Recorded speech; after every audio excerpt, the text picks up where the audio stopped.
संतान का सुख नहीं था। गौतम बाबा के पास जाकर उन्होंने निवेदन करा, पिताजी मेरे को संतान का सुख नहीं।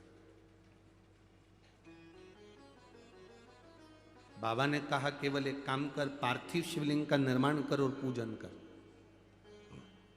पार्थिव का पूजन कर।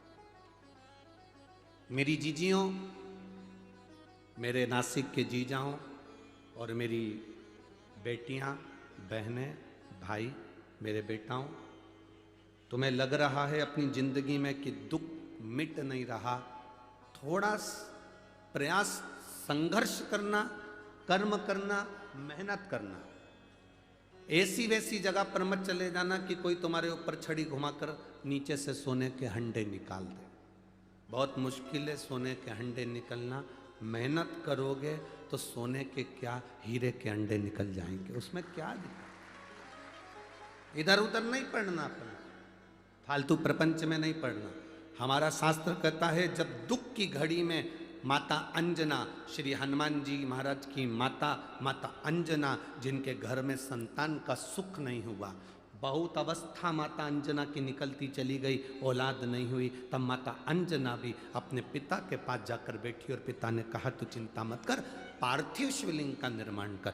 जब तुम्हारे जीवन में कष्ट आए, धन नहीं आ रहा, व्यापार नहीं बढ़ रहा, तकलीफें आ रही, पार्थिव शिवलिंग का निर्माण करो। मेरे राम जी अयोध्या से चले लंका तक, बीच में उन्होंने पार्थिव शिवलिंग का जहां जहां रुकते थे वहां पार्थिव शिवलिंग का निर्माण करते थे, क्योंकि उनकी जिंदगी में उनको मालूम था कि दुख बहुत है। 14 वर्ष का वनवास मुझे झेल दिया गया है, वो 14 वर्ष का वनवास मुझे झेलना है, दुख बहुत है। इसलिए उन्होंने भगवान शंकर की पूजन करी। भगवान कृष्ण ने एक बार भी पांडवों से ये नहीं कहा कि तुम इस देवता की पूजन करो कि उस देवता की पूजन करो। पांडवों से कहा गया तुम शंकर जी की पूजन करो। जितने भी पांडवकालीन मंदिर मिलेंगे शंकर जी के मिलेंगे।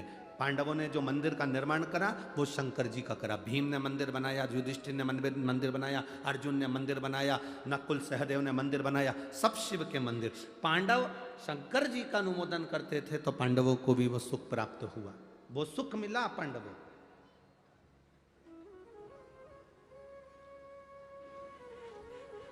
शिव भक्ति का जो सुख है वो खाली नहीं गया। राम जी ने पूजन करी, भगवान कृष्ण ने पूजन करी।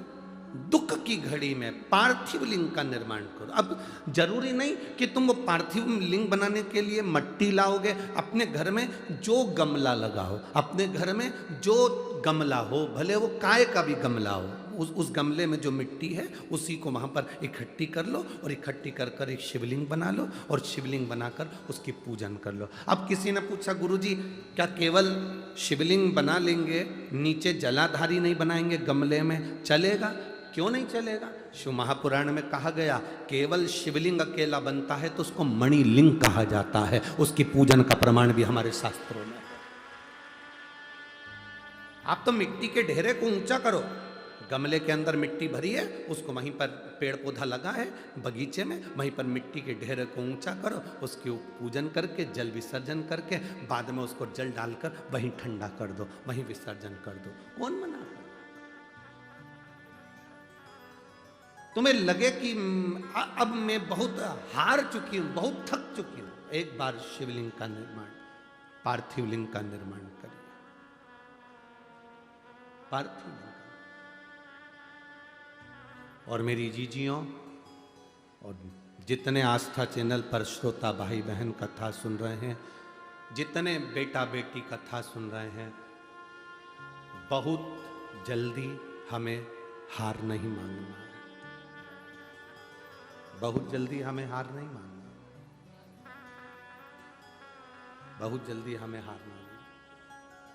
अगर जीवन में दुख है, संघर्ष की जिंदगी जी रहे हो और कोई रास्ता नजर ना आए, तो एक बार कुबेरेश्वर धाम पर आकर 5 कंकर उठाकर उसकी पूजन, जहाँ कंकर शंकर की भूमि है वहाँ बैठकर बाबा से प्रार्थना कर कर उस कंकर शंकर को नमन कर कर एक बार उससे दिल से कह कर आ जाना, बाबा कुबेर भंडारी ऐसा भंडार भरना मैं 3 महीने में वापिस सजाऊं, ऐसी कृपा कर। ये बैग जो मैं लेकर आया हूं इसको खोलूंगा नहीं मैं, इसको मैं अब 3 महीने के अंदर वापस आऊंगा तभी खोलूंगा, बैग भी नहीं खोलूंगा, मैं नहीं खोलूंगा।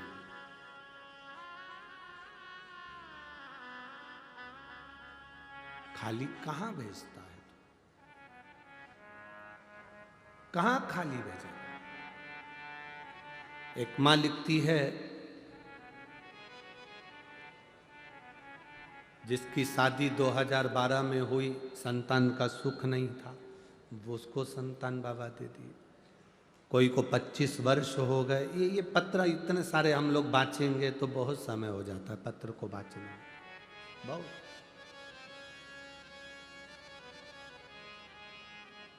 आप जितनी भक्ति करोगे उसका बल बढ़ेगा। हमें भटकना नहीं मार्ग से। दुनिया के लोग तुम्हारे रास्ते को रोक देंगे, तुम्हें टेंशन नहीं लेना है। तुम जल चढ़ाने के लिए जाओगे, अब शब्द कहेंगे, टेंशन नहीं लेना। एक पत्र किसी ने लिखा,